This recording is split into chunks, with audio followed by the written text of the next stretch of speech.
नमस्कार दर्शक बंधु मु लेस्टक रे आपण मानक स्वागत जनाऊँगी।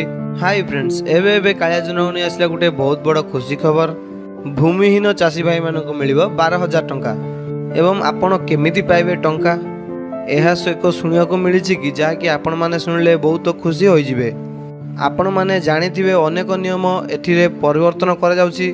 एभली नियम परिवर्तन करा जाउछि कि एथिरे किछि लोक खुशी हेले मध्य आउ किछि लोक निराश भी हुअन्ति। तथापि अनेक लोक मानकु सुविधा मिलियो मध्य बोली चेष्टा करुछन्ति। सरकार तरफ गोटे बहुत बड़ योजना करा जायछि जेउ लोक मानकु कि खाइबाकू एवं रहिबाकू घर मध्य नाही। आम मुख्यमंत्री अनेक लोक पई खाइबा पई एवं रहिबा पई मध्य सुविधा कर दैछन्ति। आपण माने जानिथिबे कालिया योजना रे दुईटी इन्स्टॉलमेंट माध्यम रे टंकाटी दिया जाय थाए।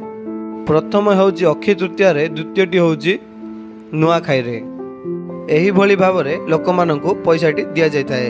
आपण माने जानिथिबे कि आम सरकार नुआ योजना गुटे घोषणा करथिले जहाँकि सेतिरे अनेक लोक एवं अनेक चाषी भाई माने कृषक ओडिशा पोर्टाल रे मध्य रेजिस्ट्रेशन करिथिबे। एथर जहाँकि 45,000 किंबा ऊर्ध्व चाषी भाई मानकु कालिया योजनार टंका दियाजियो बोली कहा जाउछि। वर्तमान सही टंका आसीबा पई जाउछि, जहाकु देखि लोक माने बहुत खुशी होइछन्ति। भूमिहीन मानकु अधिक टंका जाइछि, जहाँकि 12,000 टंका दिया जाइछि बोली जणा पड़िछि।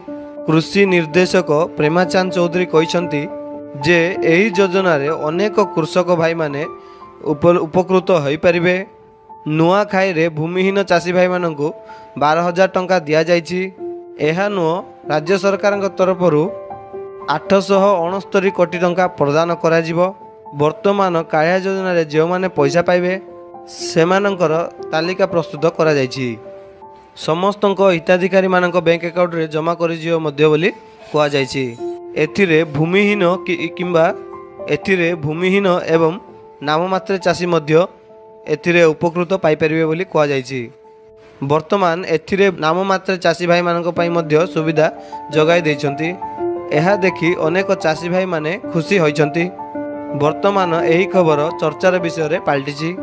वर्तमान भूमिहीन चाषी भाई मानकु 12,000 टंका प्रदान करा जियो बोली खबर मिली। यह थिला फ्रेंड्स गोटे छोटिया अपडेट। जदि वीडियोटी आपण मानकु भल लागी ते वीडियो गोटे लाइक कर दे। जो चैनल को नुआ कर आछन चैनल को सब्सक्राइब करी पाखे थिया बेल आइकन को क्लिक कर दे, जहा द्वारा कि हमर एही बलिया लेटेस्ट इन्फॉर्मेशन गुडाको सर्वप्रथम पाई परिबे। धन्यवाद। जे कोनोसी भी डाउट अछि कमेंट सेक्शन रे पचारन।